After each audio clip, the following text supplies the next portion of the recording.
شروع کرتا ہوں اس پاک پروردگار کے نام سے جس کے قبضہ قدرت میں آپ کی اور میری جان ہے۔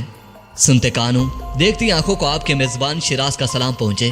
پیارے دوستو، فرانس کے صدر کی جانب سے پاکستان سے متعلق ایک بڑا اہم بیان سامنے آیا ہے، جس کے بعد دونوں ممالک میں سفارتی تعلقات ختم ہونے کا خدشہ پیدا ہو چکا ہے۔ دوستو، پاکستان کی طرف سے فرانس کے صدر کی جانب سے مسلمانوں سے متعلق نازیبہ گفتگو پر OIC کا ہنگامی اجلاس بلانے کے لیے سعودی عرب کو درخواست جمع کروا دی گئی ہے، اور اس کے ساتھ ساتھ پاکستان حکومت نے فرانس کے متعلق احتجاج ریکارڈ کرواتے ہوئے پوری دنیا کے ممالک کو خط لکھ کر فرانس کی مذمت کرنے کی درخواست کی ہے، جس کے بعد فرانس کے صدر نے قوم سے خطاب کرتے ہوئے پاکستان سے متعلق انتہائی نامناسب الفاظ کا استعمال کیا ہے۔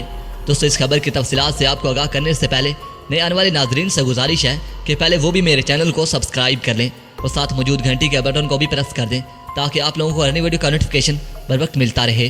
تو دوستو، آئیے چلتے ہیں اپنے اصل ٹاپک کی طرف۔ دوستو، پاکستان کی جانب سے OIC کا اجلاس بلانے کے لیے جب درخواست دی گئی تو اسی دن فرانس کے پاکستان میں سفیر نے آرمی چیف سے ملاقات کی تھی، جس میں فرانس نے درخواست کی تھی کہ پاکستان OIC کا اجلاس بلانے کے لیے اپنی دی گئی درخواست کو واپس لے، مگر پاکستان کی جانب سے سخت موقف اختیار کرنے پر فرانس کے صدر نے اپنی قوم سے خطاب میں کہا کہ بھارت کا ہمسایہ ملک یہ بھول چکا ہے کہ وہ FATF کی گرے لسٹ میں ہے۔ دوستو، فرانس کے صدر کا کہنا تھا کہ فرانس اپنے خلاف ہونے والے کھڑے ممالک کو جلد معاف نہیں کرتا۔